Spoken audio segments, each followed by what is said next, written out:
Isa ang hangin sa nagbibigay buhay sa atin. Ngunit kasabay ng patuloy na pag-unlad ng ating mundo ay ang pagtaas ng antas ng polusyon na unti-unting sumisira sa kalidad ng hangin na ating nilalanghap. Kung magpapatuloy ito, may malinis na hangin pa kayang malalanghap ang mga susunod pang henerasyon? Isa sa mga pangunahing suliranin ng Pilipinas ay ang polusyon sa hangin.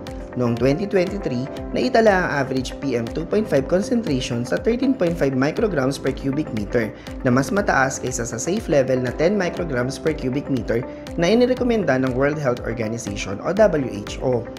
Ayon din sa datos ng WHO, 79% ng populasyon sa buong mundo ang lumalanghap ng hangin na lagpas sa itinakdang pamantayan nito at naglalaman ng mataas na antas ng air pollutant o mga bagay na nakasasama sa kalikasan at kalusugan ng tao. Ang PM 2.5 ay tumutukoy sa mga maliliit na particle o alikabok sa hangin na mas maliit pa sa hibla ng buhok. Dahil sa sobrang liit nito, madali itong makapasok sa baga at sa daluyan ng dugo, na maaaring magdulot ng mga sakit sa paghinga tulad ng asthma, chronic bronchitis at iba pang kondisyon sa respiratory system. Sa ulat naman ng Manila Observatory noong 2024, tinatayang 100 sa bawat 100,000 Pilipino ang namamatay taon-taon dahil sa epekto ng polusyon sa hangin. Itinuturing din na ang transport sector ang pangunahing dahilan nito, na responsable sa humigit kumulang 60% sa kabuuang polusyon sa hangin sa bansa. Kung kaya't sa parehong taon, nagsagawa ng joint effort ang Department of Environment and Natural Resources at ang National Aeronautics and Space Administration o NASA upang mapalakas ang kakayahan ng Pilipinas sa pagsusuri at pagmonitor ng kalidad ng hangin. Sa pamamagitan ng Airborne and Satellite Investigation of Asian Air Quality, nagkaroon ng pagkakataon ang bansa na magkaroon ng access sa advanced air quality monitoring techniques, kabilang ang paggamit ng satellite data at analysis, enhanced ground-based observations, at atmospheric modeling tools. Kabilang sa mga nakasama sa naturang misyon ay si Mr. Zeus Aragones ng Environmental Management Bureau, National Capital Region. Higit pa sa pagiging lingkod bayan, tunghayan natin ang kwento ng isang ama at isang mamamayan na sumusulong para sa kalinisan ng hangin dito sa ating rehiyon. Ako po si Zeus J. Aragones, Environmental Management Specialist ng Ambient Air Unit, EMB-NCR. Ang aking day-to-day life as a government employee na nagko-conduct ng manual ambient air sampling upang malaman ang kalidad ng ating air quality. Una, nagre-request kami ng filter sa ating laboratory na siyang ginagamit natin sa ating mga manual ambient air monitoring stations. Nang sa gayon, after ng 24 hours, ay ibabalik natin ito kasama ang mga field data sheets at ang mga COC or Chain of Custody. Kapag wala naman kaming ambient air monitoring schedule, nagko-conduct kami ng preventive maintenance sa ating mga continuous ambient air monitoring station dito sa NCR. Nandito tayo ngayon sa MMDA Air Quality Monitoring Station, kung saan ipinakita sa atin ni Sir Zeus kung ano ba ang itsura ng isang manual ambient air sampler. Sir Zeus, dito sa National Capital Region, ilan po ba ang gumagamit ng manual device? Meron tayong 11 manual ambient air quality monitoring station dito sa NCR. Hinati natin ito sa dalawang area. Meron sa North area at sa South area. Sa North area, meron tayong 6 na manual ambient air quality monitoring station, kabilang na dito ang PM10 at TSP. Sa South area naman, meron tayong 5 manual ambient air monitoring station. Ito ay kinokontak natin every 6 days sa loob ng 24 hours. So ito nga pala yung ating TIS PM10 manual ambient air sampler dito sa may MMDA EDSA station. So ngayon mag-aano tayo ng filter, sasalan tayo ng filter para makita natin kung paano siya gumagana.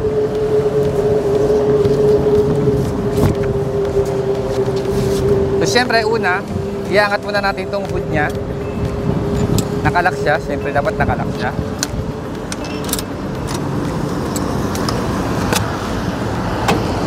Makikita nyo dito yung kanyang filter holder or cassette, kung saan ilalagay natin dito mamaya yung filter na galing sa laboratory. So, luluwagan muna natin siya. So, make sure na bago natin ilagay yung filter, gagamit tayo ng gloves para siguradong malinis yung kamay natin. Bali, yung filter pala natin na galing sa laboratory ay tinimbang na initially. Tapos, pagkatapos natin mag-conduct ng sampling, ibabalik natin sa kanila to sa laboratory natin para timbangin ulit. Tapos doon na sila na magka-calculate at mag-measure ng concentration ng PM10 na nakuha natin. So mapapansin nyo, no, medyo malaki yung filter na ginagamit natin. No?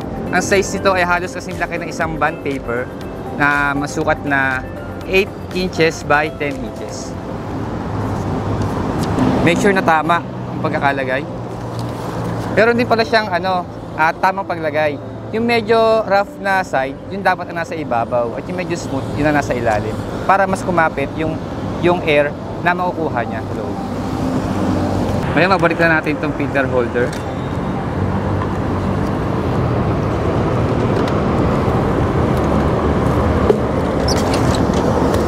Dapat mahigpit ang kanyang pagkakalagay para hindi siya gumalaw. Kasi once na gumagalaw siya, maluwag ang pagkakahigpit mo, may tendency na mapunit yung filter. Yan, sasara na natin siya. Make sure na nakalock yung kanyang hood para hindi siya gumalaw. At syempre, iset natin yung timer niya ng 24 hours. Kinokonduct namin siya, ang sampling namin, every 6 days, na 24 hours. So, ito yung timer niya. Nakaset na siya ng 24 hours, ito. Ngayon, i-switch on na lang natin siya. Ayan.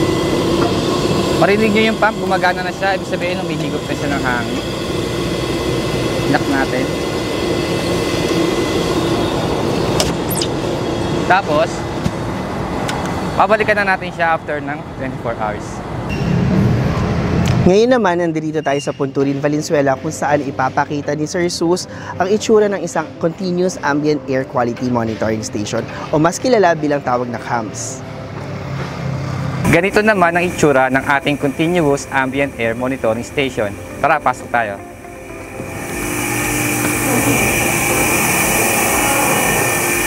Dito sa loob ng ating istasyon, makikita natin ng iba't ibang air quality monitoring equipment. Meron tayong for PM10, meron din tayong for PM2.5, at meron din tayong sulfur dioxide gas analyzer. Ang mga instrument na ito ay nagtatransmit ng data papunta sa ating server. Makikita natin sa ating monitor ang mga readings o ang mga concentration ng ating mga equipment. So meron tayong PM10, PM2.5, SO2, at ang ating mga meteorological sensors, andyan din, temperature, barometric pressure, humidity, wind speed, at wind direction. At ito naman ang mga meteorological sensors na nakakabit sa ating stasyon. Meron tayong relative humidity sensor, meron ding barometric sensor, meron din tayong rain gauge sensor, at sa taas, makikita natin ang wind speed at wind direction sensors. Dito naman sa aking harapan, ang inlet ng PM2.5. Dito naman sa kabila,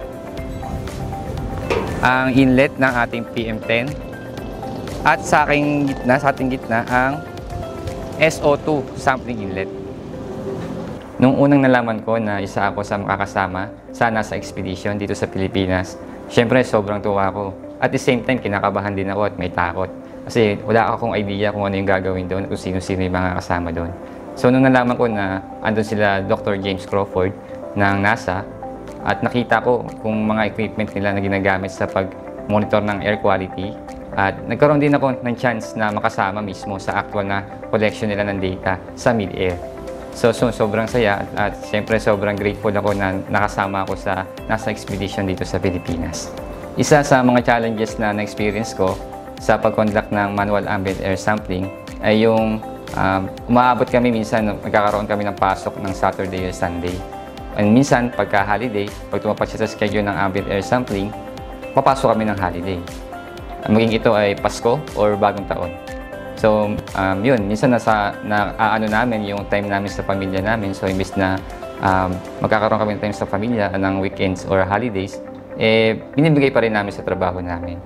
Siyempre, para to sa ating data na kailangan para magkaroon tayo ng concrete at complete data na magagamit natin sa ating air quality, which is important din naman sa atin.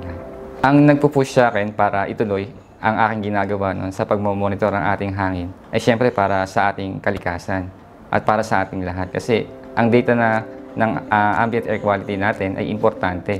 Kasi dito natin malalaman kung yung ating nalalanghap na hangin ay safe ba o hindi na safe para sa ating katawan at kalusugan. Mayroong epekto sa aking personal na buhay ang aking ginagawang manual ambient air sampling.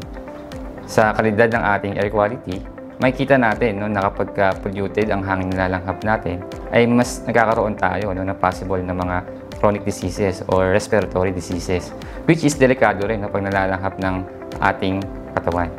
Lalo na ako, meron akong anak na 4 years old. So, gusto ko na kapag lalabas siya ng bahay, so malinis na hangin ang kanyang nalalanghap hanggang sa kanyang pagtanda. Ang aking mensahe sa publiko ay siyempre, tulungan natin ang ating kalikasan na makahinga ulit sa kanyang natural na pamamaraan.